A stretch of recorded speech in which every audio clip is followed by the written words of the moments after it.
아들 결혼식장에서 너 같은 년이라는 폭언과 함께 맥주 세례를 받으며 멸시당하던 초라한 어머니. 하지만 잠시 후 별들을 단 해병대 장군들이 달려와 사령관님께 경례하며 모든 상황을 뒤엎어버리는 한 여인의 통쾌한 이야기입니다. 영상 시청하시기 이전에 구독과 좋아요 부탁드립니다. 저희에게 큰 힘이 됩니다. 서울 외곽 화려함보다는 정갈함이 돋보이는 작은 컨벤션 홀의 창가에 강지선은 조용히 서 있었다. 아들 이현우의 결혼식이었다. 홀 안을 은은하게 채우는 현악 사중주의 선율과 하객들의 나직한 담소 소리가 부드럽게 공간을 감쌌다. 지선은 짙은 남색 정장을 단정하게 차려입고 있었다. 화려한 장신구 하나 없이 짧게 자른 머리와 깊은 눈매만이 그녀의 존재를 말해주고 있었다. 그녀의 시선은 홀 중앙에서 하객들을 맞이하고 있는 아들 현우에게 고정되어 있었다. 늠름하게 자란 아들. 언제 저렇게 컸을까? 갓 태어나 제 품에 안겼을 때의 그 작고 따뜻했던 온기가 아직도 손끝에 선한데 이제는 한 여자의 남편이 되어 자신의 가정을 꾸리려 하고 있었다. 아들의 옆에는 해사한 미소를 띤 며느리 박소영이 서 있었다. 아들의 표정은 그 어느 때보다 편안하고 행복해 보였다. 그것만으로도 지선은 가슴 벅찼다. 하지만 벅찬 마음 한편에는 서늘한 바람이 지나갔다. 아들과 자신 사이에는 보이지 않는 벽이 존재했다. 현우는 어릴 적부터 엄마인 자신을 어려워했다. 늘 무뚝뚝하고 감정 표현에 서툴렀으며 때로는 지나치게 엄격했던 엄마. 아들에게 자신은 따뜻한 온기를 주는 존재라기보다는 넘어야 할 산이나 혹은 깨지지 않는 단단한 바위 같은 존재였을 것이다. 군인이라는 특수한 직업을 가졌던 탓도 있었지만 그것은 변명일 뿐이었다. 지선은 아들을 강하게 키우고 싶었다. 세상의 어떤 풍파에도 흔들리지 않는 단단한 사람으로 만들고 싶었다. 그 마음이 때로는 서툰 방식으로 표현되었고 아들에게 상처를 주었을지도 모른다는 사실을 그녀는 알고 있었다. 어머님 계속 서 계시면 다리 아프세요. 이쪽에 와서 잠시 앉으세요. 싹싹한 며느리 소영이 다가와 지선의 팔을 가볍게 이끌었다. 지선은 엷은 미소로 화답하며 고개를 끄덕였다. 괜찮다. 아들 녀석 장가가는 모습 보니 힘든 줄도 모르겠구나. 그래도요. 오늘 가장 고생하신 분은 어머님이시잖아요. 현우 씨 정말 멋지게 키워주셔서 감사해요. 진심이 담긴 소영의 말에 지선의 마음이 잠시 녹아내렸다. 며느리의 따뜻한 마음이 고마웠다. 현우가 좋은 사람을 만난 것 같아 안심이 되었다. 자네 같은 아이가 우리 현우 짝이 되어주니 내가 더 고맙지. 지선이 자리에 앉자 오랜 친구인 오진이가 다가왔다. 진이는 지선과 같은 고향 출신으로 그녀의 아픈 과거와 눈부신 현재를 모두 알고 있는 유일한 사람이었다. 꼴에 아들 장가 보낸다고 표정은 아주 돌부처가 따로 없네. 좀 웃어라 웃어. 진이는 짐짓 퉁명스럽게 말했지만 그 눈에는 친구를 향한 애틋함이 가득했다. 지선은 그런 진이를 보며 피식 웃었다. 그녀 앞에서만큼은 찰나의 무장을 해제할 수 있었다. 시끄럽다. 너나 조용히 하고 밥이나 많이 먹어. 그나저나 현우 저 녀석 아주 입이 귀에 걸렸네. 소영 양이 참하고 예뻐서 그런가 봐. 너랑은 다르게 애교도 많고. 진이의 말에 지선은 다시 아들 내외를 바라보았다. 정말 그랬다. 두 사람은 서로를 바라보는 눈빛만으로도 사랑이 넘실거렸다. 지선은 자신이 남편 이성훈에게 저런 눈빛을 보낸 적이 있었던가, 아들 현우에게 저런 따뜻한 미소를 지어준 적이 있었던가 문득 생각에 잠겼다. 남편은 사업으로 바빴고 자신은 군 생활로 늘 집을 비웠다. 현우는 조부모의 손에 자란 시간이 더 길었다. 부모의 빈자리를 채워주지 못한 미안함이 다시금 묵직하게 가슴을 눌렀다. 결혼식은 소박하고 경건하게 진행되었다. 주례사는 짧았지만 깊은 울림을 주었고 두 사람은 서로에게 영원을 약속하며 반지를 교환했다. 아들이 며느리의 이마에 입을 맞추는 순간 지선은 조용히 눈을 감았다. 아들의 행복을 비는 간절한 기도였다. 부디 나처럼 외롭고 치열한 삶이 아니라 서로에게 기댈 수 있는 따뜻하고 평온한 삶을 살아가기를. 식이 끝나고 피로연이 시작되었다. 현우와 소영은 테이블을 돌며 하객들에게 인사를 건넸다. 지선은 홀 한쪽에서 조용히 그 모습을 지켜보고 있었다. 대부분은 남편인 이성훈의 사업 관계자들이거나 며느리 측 하객들이었다. 지선 쪽 하객이라고는 오랜 친구 진희와 군 동료 몇몇이 전부였다. 그녀는 자신의 정체를 드러내고 싶지 않아 부대에는 최소한의 인원에게만 소식을 알렸다. 오늘은 대한민국 해병대 사령관 강지선이 아닌 그저 아들 이현우의 어머니이고 싶었다.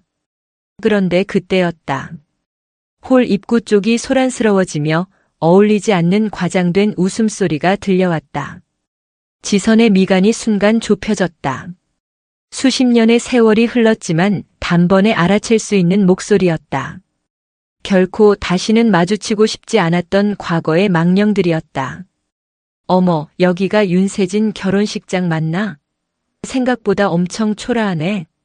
날카로운 목소리가 조용한 피로 연장에 파문을 일으켰다. 화려한 명품으로 온몸을 휘감은 중년 여성 무리가 홀 안으로 들어서고 있었다. 그 중심에는 황밀이라는 여자가 있었다. 고등학교 시절 지독하게 강지선을 괴롭혔던 무리의 주동자였다. 그녀의 옆에는 당시 그녀를 따르며 지선을 괴롭히는데 동참했던 몇몇 얼굴들도 보였다.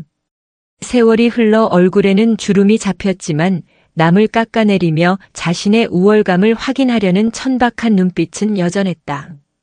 그러게 말이야. 그래도 사돈 쪽이 꽤 잘 나가는 사업가라고 들었는데 며느리 결혼식은 이렇게 단출하게 해주는 건가 봐. 아들 가진 엄마가 너무 기가 세도 문제라니까. 그들의 대화는 주변 사람들이 모두 들을 수 있을 만큼 컸다. 몇몇 하객들이 불쾌한 듯 힐끔거렸지만 그들은 아랑곳하지 않았다. 그들의 시선은 곧장 홀 한쪽에 조용히 앉아있는 강지선을 향했다. 황미리가 과장된 걸음으로 지선에게 다가왔다. 그녀의 얼굴에는 비웃음이 가득했다. 어머, 이게 누구야? 강지선 아니니? 세상에 너를 이런 데서 다 보네. 여전하네, 넌. 촌스럽고 재미없는 거. 황미리는 위아래로 지선의 남색 정장을 훑어보았다. 마치 값비싼 모피 코트에 먼지라도 묻은 것을 보는 듯한 경멸적인 시선이었다. 지선의 곁에 있던 오진이가 벌떡 일어나려 했지만 지선은 눈짓으로 그녀를 말렸다. 수십 년의 군 생활은 그녀에게 웬만한 도발에는 흔들리지 않는 평정심을 선물했다. 지선은 자리에서 일어나지 않은 채 조용히 황미리를 올려다보았다. 여긴 어떻게 왔지? 감정 없는 지선의 목소리에 황미리는 더욱 기고만장해졌다. 어떻게 오긴? 내 아들 결혼한다는 소문 듣고 왔지. 그래도 옛날 친구인데 축하는 해줘야 하지 않겠어? 근데 아들은 누굴 닮아 저렇게 훤칠한가 몰라. 너랑은 하나도 안 닮았던데. 말끝에는 교묘한 가시가 돋쳐 있었다. 지선의 결혼 생활이 순탄치 않았을 것이라는 암시였다. 지선은 대꾸하지 않았다. 무시가 최선이라는 것을 오랜 경험으로 알고 있었다. 하지만 황미리는 여기서 멈출 생각이 없어 보였다. 그녀의 목적은 단순히 인사를 하는 것이 아니라 지선을 짓밟고 자신의 우월감을 확인하는 것이었기 때문이다. 그런데 지선아, 너는 아직도 그러고 사니? 남편이 돈 잘 번다면서 옷이라도 좀 사입지. 이게 뭐야? 꼭 상가에 온 사람 같잖아.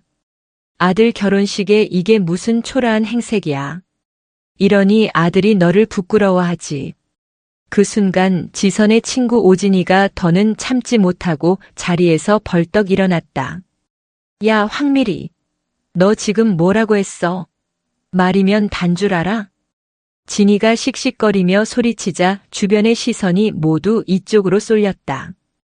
아들 현우와 며느리 소영도 놀란 표정으로 다가오고 있었다. 어머, 오진이. 너도 있었네? 너도 여전하다. 꼭 강지선 옆에 붙어 다니는 꼬붕처럼. 이게 정말. 진이가 주먹을 쥐고 앞으로 나서려는 것을 지선이 손으로 막았다.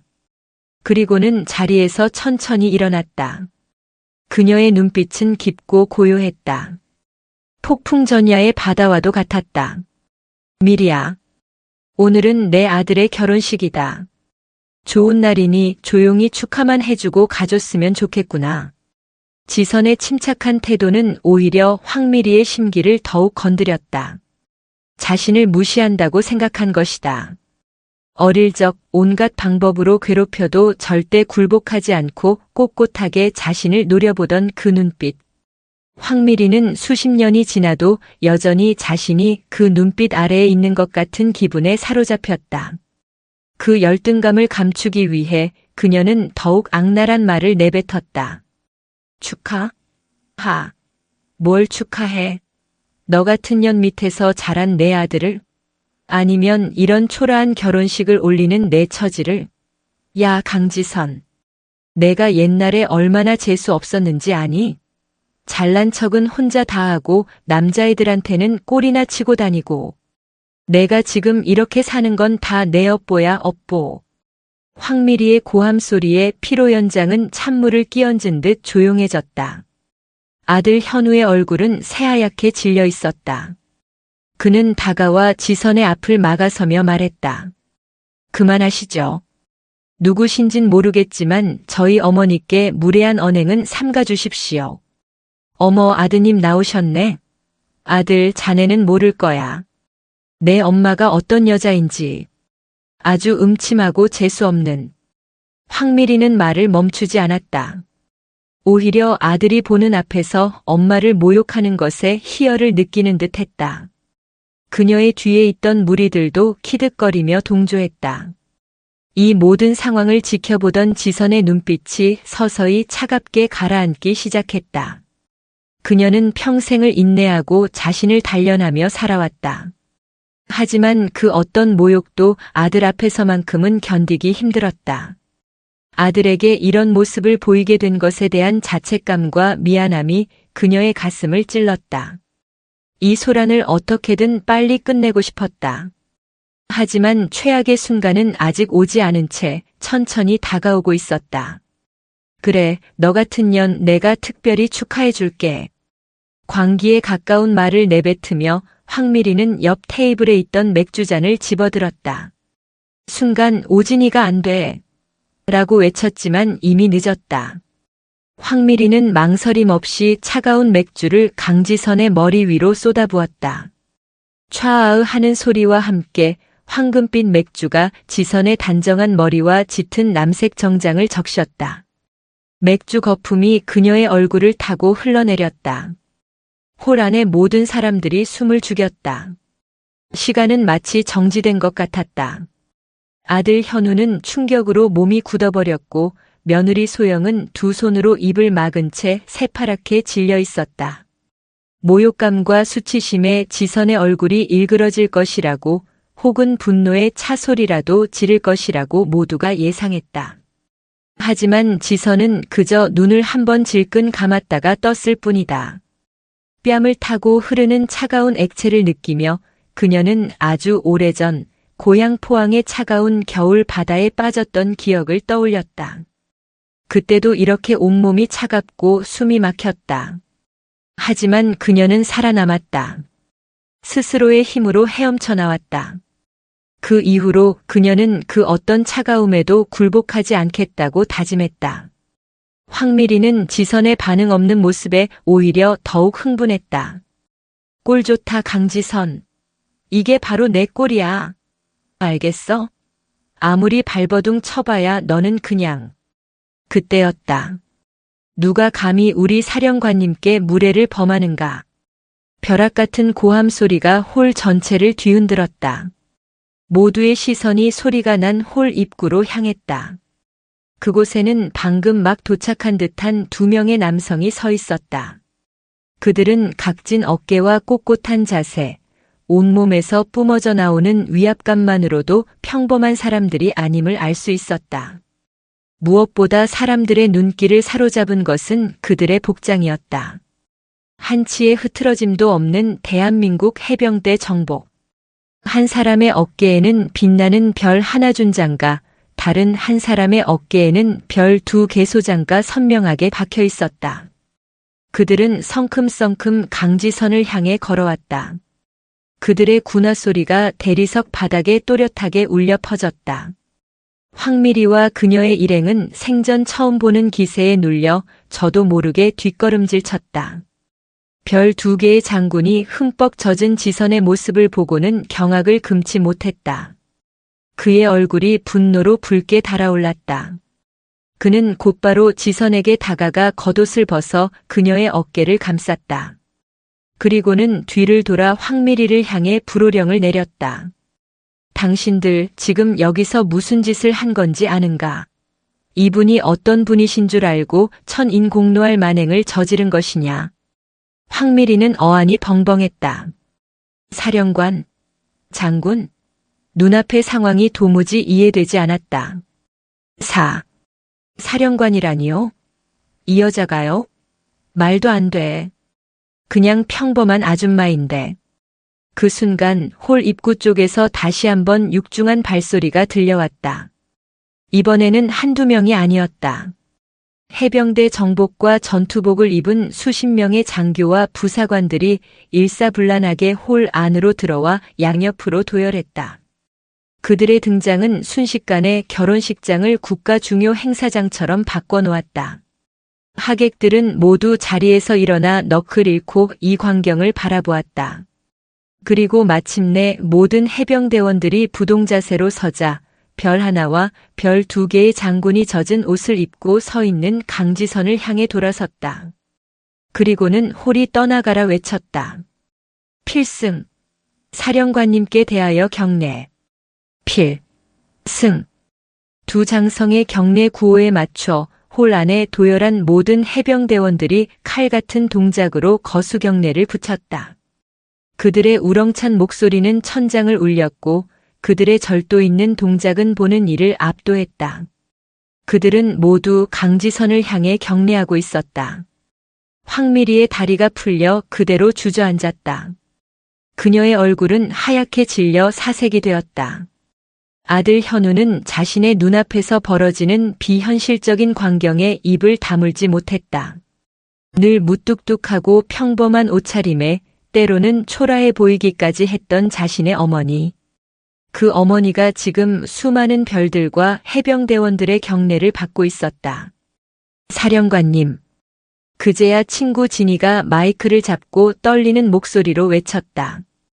여기 계신 강지선 여사님은 여러분이 아는 평범한 어머니가 아닙니다. 이분은 대한민국 최초의 여성 해병대 사령관이자 국군 역사상 최초로 별셋을 다신 여성 강지선 중장님이십니다. 진이의 말이 끝나자 홀 안에는 경악과 감탄이 뒤섞인 탄성이 터져나왔다. 별셋 3스타. 중장. 해병대 사령관. 그 단어들이 가진 무게가 사람들을 짓눌렀다.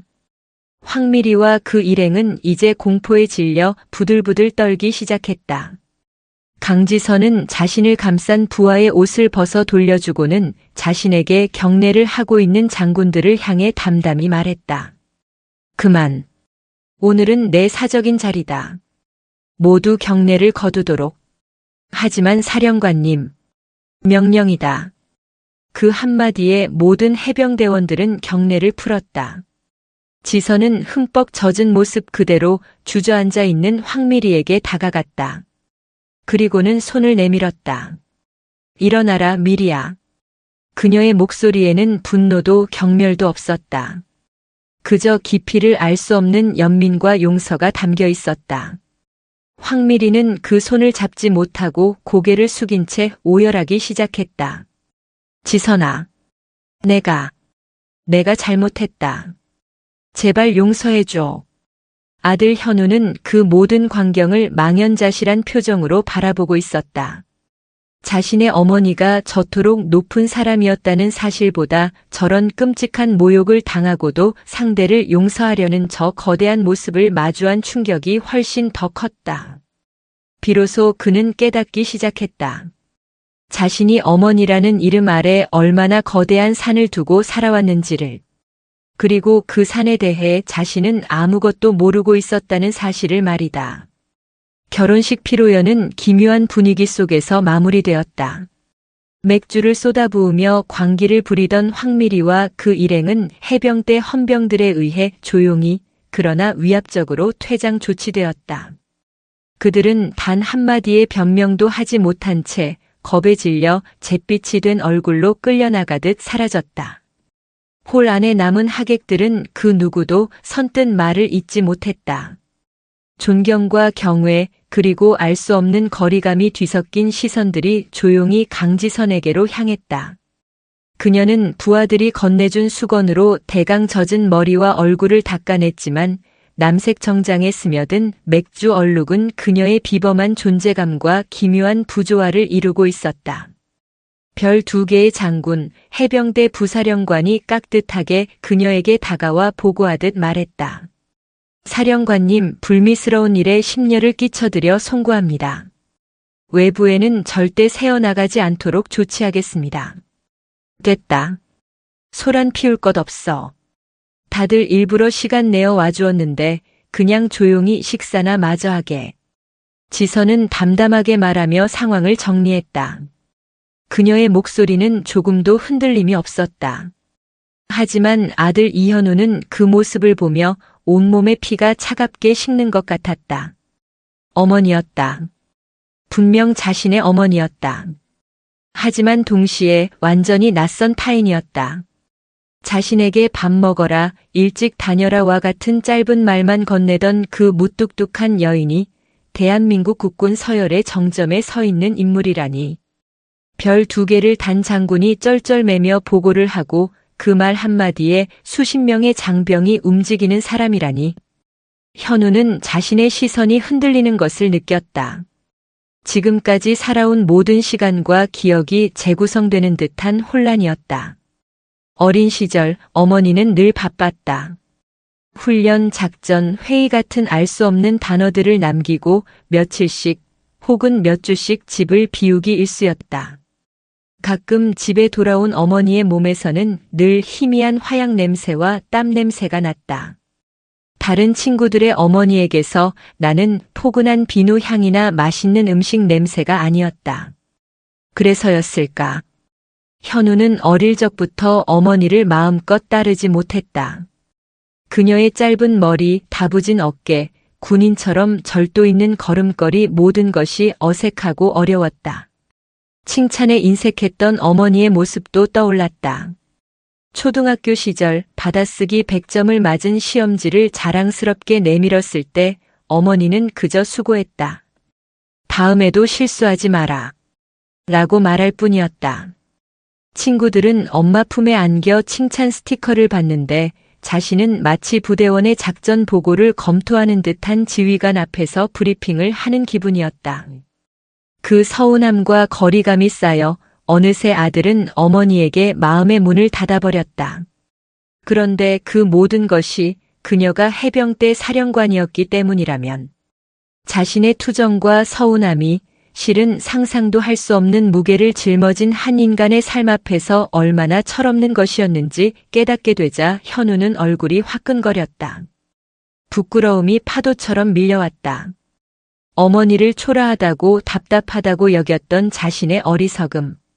그녀가 겪었을 그 끔찍한 모욕의 순간에 아들이라는 자신은 아무것도 하지 못한 채 굳어 있었다는 무력감. 현우 씨 괜찮아요? 신부 대기실에서 모든 상황을 지켜본 아내 소영이 다가와 그의 손을 조심스럽게 잡았다. 그녀의 눈에도 복잡한 감정이 서려 있었다. 괜찮아. 현우는 간신히 대답했지만 목소리가 제대로 나오지 않았다. 그는 다시 어머니를 보았다.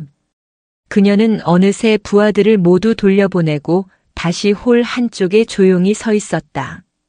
그 모습은 마치 거대한 폭풍이 휩쓸고 간 뒤에도 아무 일 없었다는 듯 고요히 서 있는 등대 같았다. 강하고 외롭고 그리고 다가서기 힘든 신혼여행을 위해 공항으로 향하는 웨딩카 안. 현우는 창밖을 보며 아무 말도 하지 않았다. 소영은 그런 그의 손을 꼭 잡아줄 뿐이었다. 차가 출발하기 직전 현우는 백미러를 통해 어머니의 모습을 보았다. 하객들을 배웅하며 고개를 숙이는 모습은 여느 혼주와 다를 바 없었지만 현우의 눈에는 더 이상 그렇게 보이지 않았다. 그것은 마치 일생의 임무를 마친 지휘관이 이제는 홀로 남겨진 전장을 묵묵히 지키는 모습처럼 느껴졌다. 이제 어머니라는 단어는 그에게 너무나도 무겁고 낯설게 다가오고 있었다. 강지선은 어떻게 강철이 되었는가? 그 시작은 아주 오래전 비릿한 바다 냄새가 나는 항구 도시 포항의 한 작은 마을이었다. 지선은 유독 말이 없고 내성적인 아이였다. 가난한 집안 형편에 부모님은 늘 일터에 나가 있어 어린 지선은 홀로 시간을 보내는 날이 많았다. 그런 그녀를 동네 아이들은 손쉬운 먹잇감으로 여겼다. 황미리는 그 중에서도 가장 악질적이었다. 예쁘장한 외모와 부유한 집안을 등에 업은 그녀는 아이들 위에 군림했고 지선처럼 약해 보이는 아이를 괴롭히는 것으로 자신의 권력을 확인했다. 야, 강지선. 너네 집에서는 생선 썩는 냄새나. 저리 가.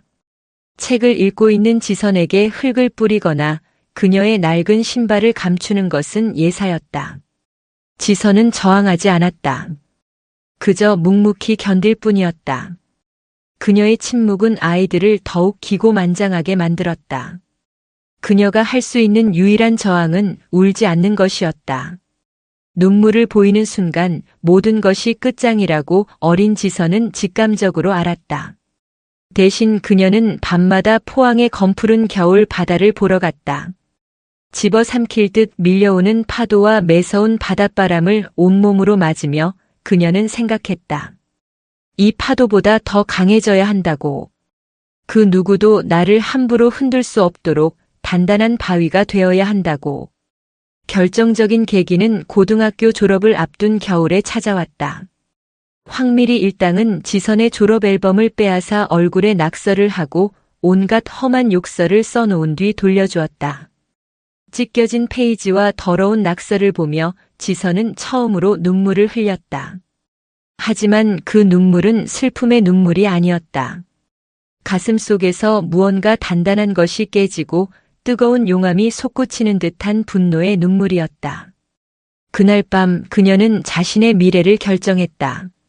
신문에서 우연히 본 해병대 장교 모집 공고.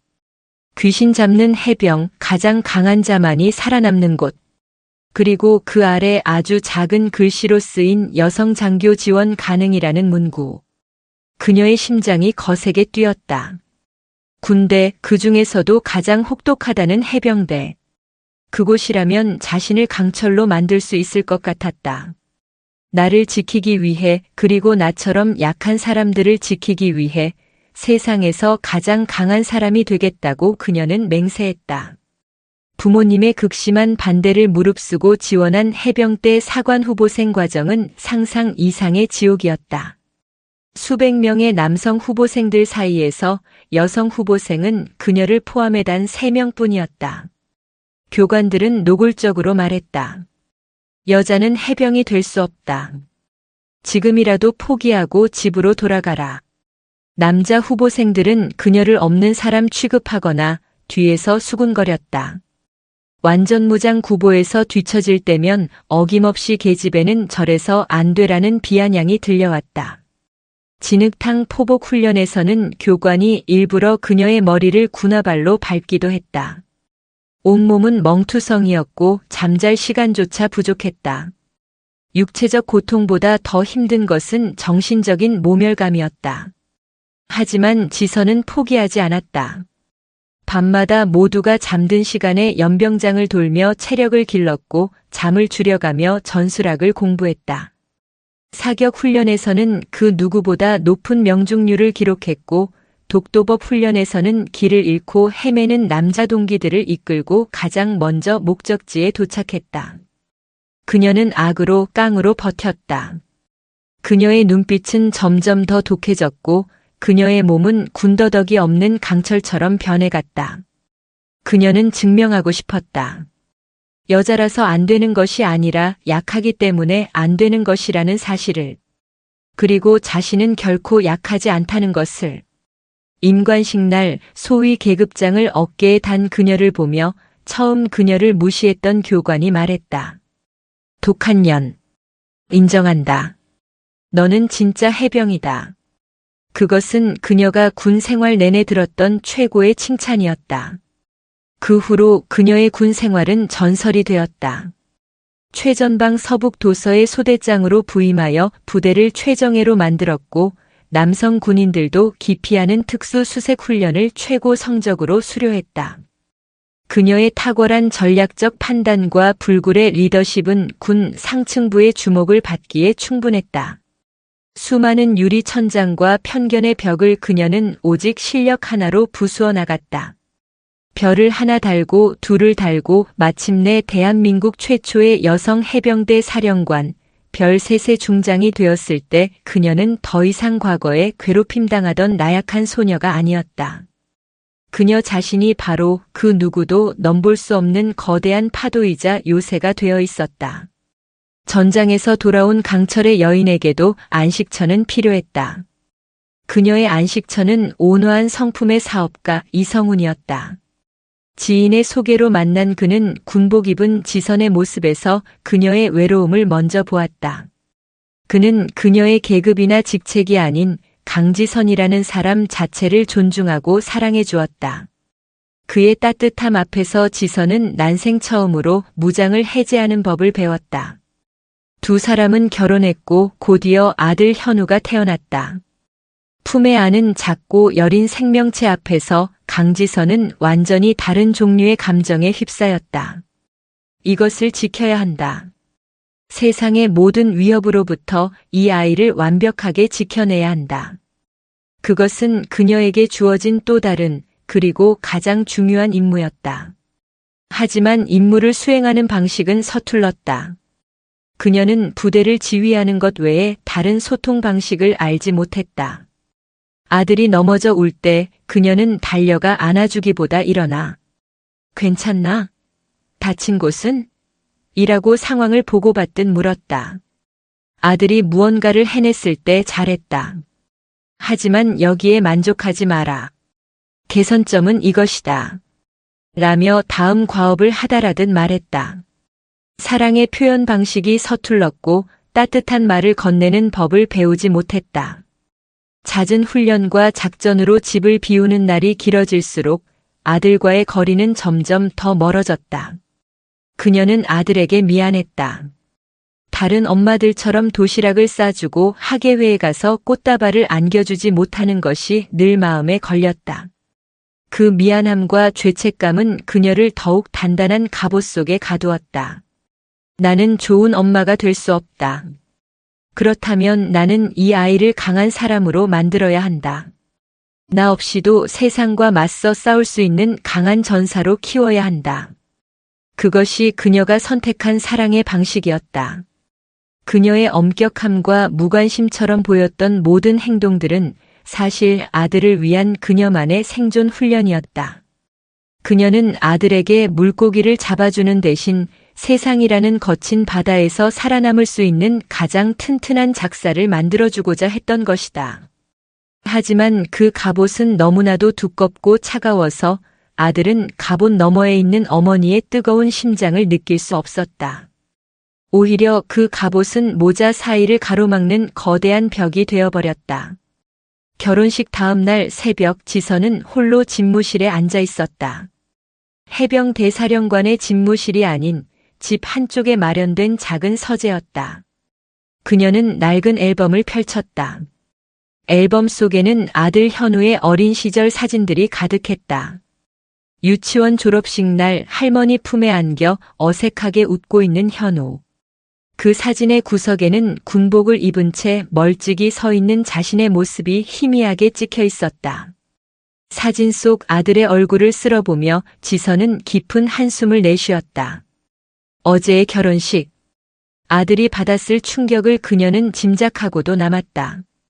자신을 향하던 그 흔들리는 시선, 경외도 원망도 아닌 완전한 혼란의 눈빛이었다.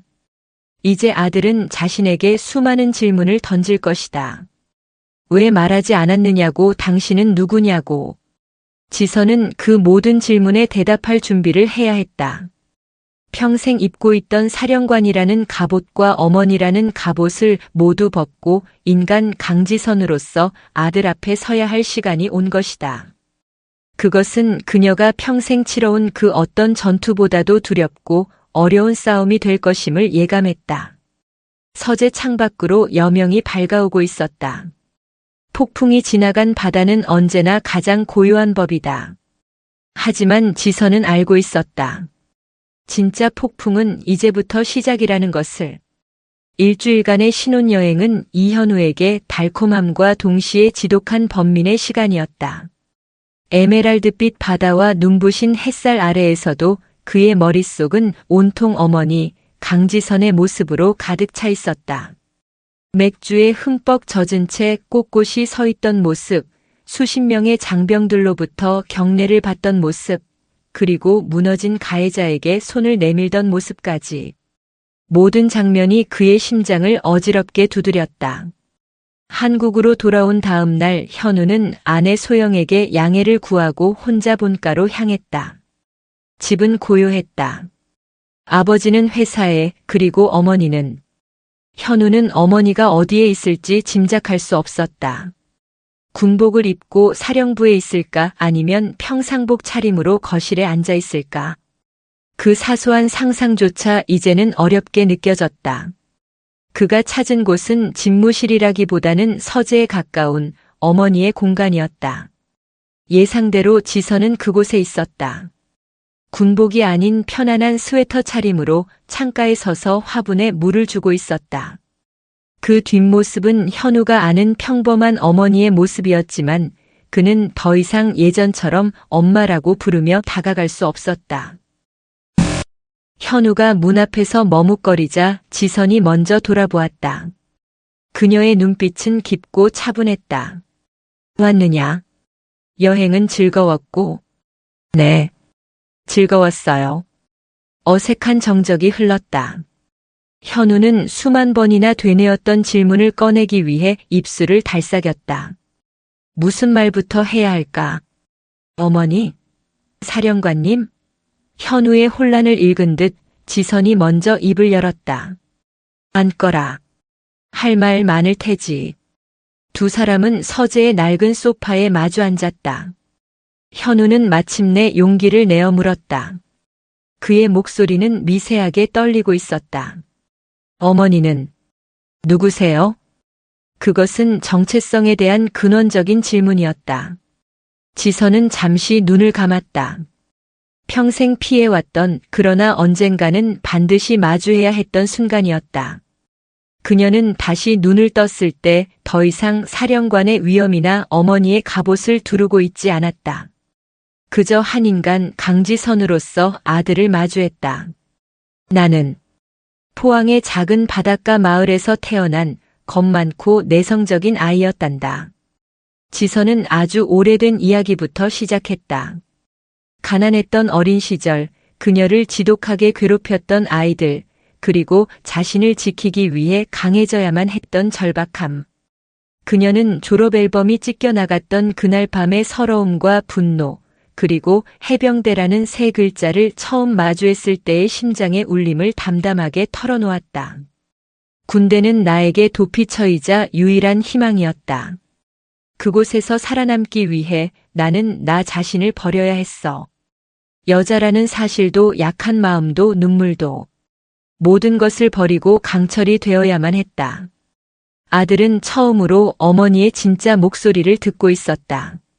그녀가 겪었던 훈련의 혹독함, 남자들 사이에서 겪어야 했던 차별과 모멸감, 그리고 그것을 이겨내기 위해 밤마다 피눈물을 삼켜야 했던 외로운 싸움. 그것은 영웅의 무용담이 아니었다. 상처받은 한 인간의 처절한 생존기였다. 현우야. 나는 너에게 좋은 엄마가 아니었지. 그걸 안다. 마침내 지선은 가장 아픈 부분을 건드렸다. 나는 따뜻하게 안아주는 법을 배우지 못했다. 사랑한다고 말하는 법도 몰랐어. 내가 아는 유일한 방식은 부대를 지휘하는 방식뿐이었다. 그래서 너를 강하게 키우고 싶었다. 내가 없어도 이 험한 세상에서 내 스스로를 지킬 수 있도록 나의 방식대로 너를 사랑한 거다. 하지만 내 사랑의 방식이 너에게 얼마나 큰 상처였을지 이제는 알 것 같구나. 미안하다 아들아. 진심이 담긴 사과.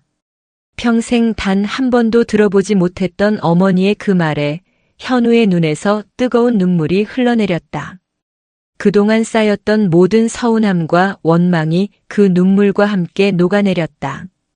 비로소 그는 깨달았다. 어머니의 엄격함은 무관심이 아니었고 그녀의 침묵은 냉정이 아니었다. 그것은 세상의 모든 비바람을 홀로 맞으며 아들을 지키기 위해 입어야 했던 너무나도 무겁고 차가운 갑옷이었다. 현우는 자리에서 일어나 어머니의 곁으로 다가갔다. 그리고는 말없이 그녀의 앙상한 어깨를 감싸 안았다.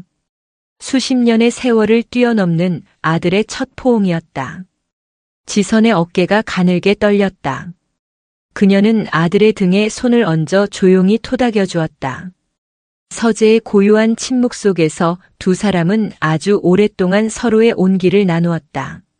수십 년간 얼어붙어 있던 모자 사이의 강이 마침내 녹아내리기 시작했다. 강지선 사령관의 아들 결혼식에서 벌어진 소동은 군 내부에서 조용하지만 빠르게 퍼져나갔다. 물론 언론에는 단 한 줄의 기사도 실리지 않았다. 해병대 사령부 공보정 훈실에서 철통같이 막아낸 덕분이었다. 그것은 그녀의 권력이기도 했지만 동시에 그녀가 평생 쌓아온 인품에 대한 부하들의 자발적인 충성과 존경의 표시이기도 했다. 하지만 세상에는 법보다 빠른 것이 소문이었다. 특히 그들만의 리그에서 사는 상류층 사회에서는 더욱 그랬다.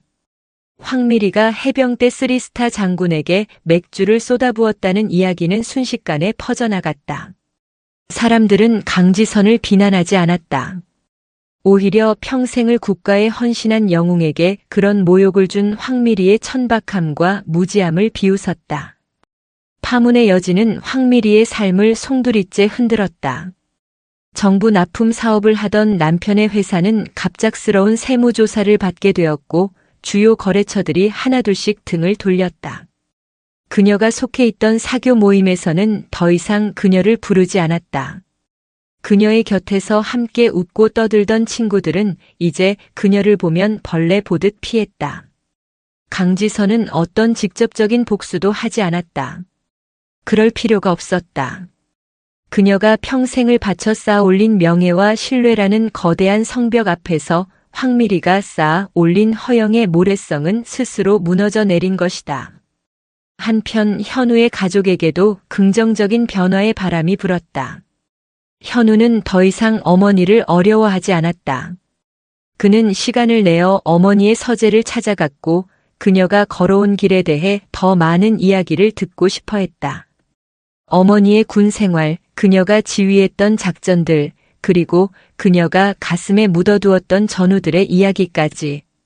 대화가 깊어질수록 아들은 어머니라는 인간의 거대함과 깊이를 존경하게 되었다. 아내 소영 또한 마찬가지였다. 처음에는 구름 위의 사람처럼 느껴졌던 시어머니였지만 이제 그녀는 강지선을 한 명의 위대한 여성으로서 존경하고 따랐다. 소영은 지선에게 뜨개질을 가르쳐 주었고 지선은 소영에게 자신의 경험에서 우러나온 삶의 지혜를 나눠주었다. 차갑기만 하던 시댁은 이제 온기가 흐르는 따뜻한 보금자리가 되어가고 있었다. 아들 현우는 변해가는 집안의 분위기를 보며 결혼식 날의 그 끔찍했던 소동이 어쩌면 가족에게 꼭 필요했던 충격요법이었을지도 모른다고 생각했다. 그로부터 몇 년의 세월이 흘렀다. 강지선 사령관의 저녁식이 열리는 날이었다. 계룡대 대연병장에서 열린 행사는 국방부 장관과 각 군 참모총장이 모두 참석한 실로 장엄하고 성대한 자리였다. 아들의 소박했던 결혼식과는 모든 것이 대조적이었다. 행사장 가장 앞줄에는 이제 중년의 멋이 흐르는 현우와 그의 아내 소영, 그리고 지선의 남편 이성훈이 앉아 있었다. 그들의 표정에는 자랑스러움과 함께 한 시대를 마무리하는 이에 대한 깊은 존경심이 어려 있었다. 수많은 장병들 앞에서 강지선은 마지막 연설을 했다. 그녀는 자신이 승리한 전투나 업적에 대해 말하지 않았다. 대신 조국을 지키다 먼저 간 전우들의 이름을 부르며 그들의 헌신을 기렸다. 그리고 후배 장병들에게는 가장 강한 힘은 적을 무너뜨리는 무력이 아니라 국민을 지키고자 하는 뜨거운 마음에서 나온다는 사실을 잊지 말아 달라고 당부했다. 그녀의 목소리는 담담했지만 그 안에 담긴 진심은 연병장에 모인 모든 이들의 가슴을 울렸다. 나는 오늘 40년간 입었던 이 군복을 벗습니다. 하지만 나의 조국 대한민국을 사랑하는 마음은 영원히 이 심장에 남을 것입니다. 모두에게 감사했습니다. 필승. 연설이 끝나고 그녀는 수많은 별들의 경례를 받으며 단상에서 내려왔다. 그날 저녁 그녀는 집에서 조용히 자신의 군복을 벗어 단정하게 겠다. 어깨를 짓누르던 3개의 별 중장 계급장. 그 무거운 갑옷을 내려놓는 순간 그녀는 비로소 온전한 자신으로 돌아온 기분이었다. 거울에 비친 것은 더 이상 해병대 사령관이 아니었다. 주름진 눈가와 희끗희끗한 머리카락을 가진 한 명의 아내이자 어머니, 그리고 평범한 자연인 강지선이었다. 저녁 후 그녀의 삶은 새로운 리듬을 찾기 시작했다. 남편과 함께 아침 산책을 하고 서재에서 책을 읽거나 조용히 난을 키웠다. 평생을 명령과 복종의 세계에서 살았던 그녀에게 온전히 자신의 의지대로 시간을 사용하는 평범한 일상은 낯설지만 평화로운 선물이었다. 그녀는 비로소 평생 동안 배우지 못했던 부드러움과 여유를 배워가고 있었다. 또다시 몇 년의 시간이 흘렀다. 현우와 소영 사이에는 눈에 넣어도 아프지 않을 아들 이하준이 태어났다. 지선에게는 할머니라는 새로운 이름이 생겼다. 어느 화창한 주말 오후 가족 모두가 지선의 고향인 포항의 한적한 해변을 찾았다. 이제 막 걸음마를 뗀 하준이가 아장아장 모래사장을 걷다가 그만 발이 엉켜 넘어졌다. 으앙! 하고 울음이 터져 나왔다. 현우가 반사적으로 달려갔다. 그는 넘어진 아들을 번쩍 안아 일으키는 대신 그 앞에 조용히 쪼그려 앉았다. 그리고는 아들의 눈을 맞추며 말했다. 하준아, 괜찮아. 넘어진 건 아픈 게 아니야. 자, 스스로 한번 일어나 볼까? 할 수 있지? 아이는 울음을 그치고 아빠의 말에 고사리 같은 손으로 모래를 짚고 낑낑대며 스스로 일어섰다.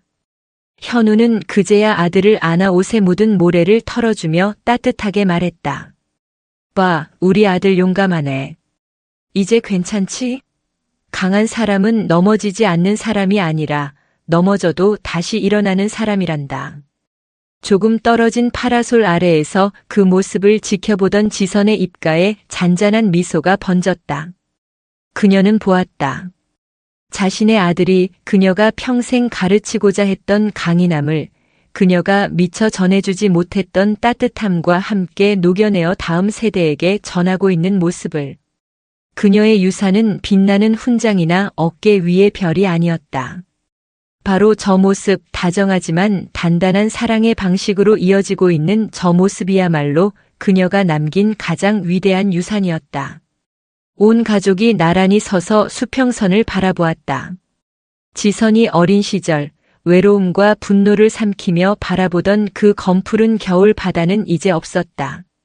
눈앞에는 따스한 햇살 아래 윤슬을 반짝이는 평화롭고 너그러운 여름 바다가 펼쳐져 있었다. 그 바다는 과거의 상처를 치유하고 현재의 행복을 감싸 안으며 미래의 희망을 향해 끝없이 펼쳐져 있었다. 한때는 그녀를 가두었던 외로움의 바다.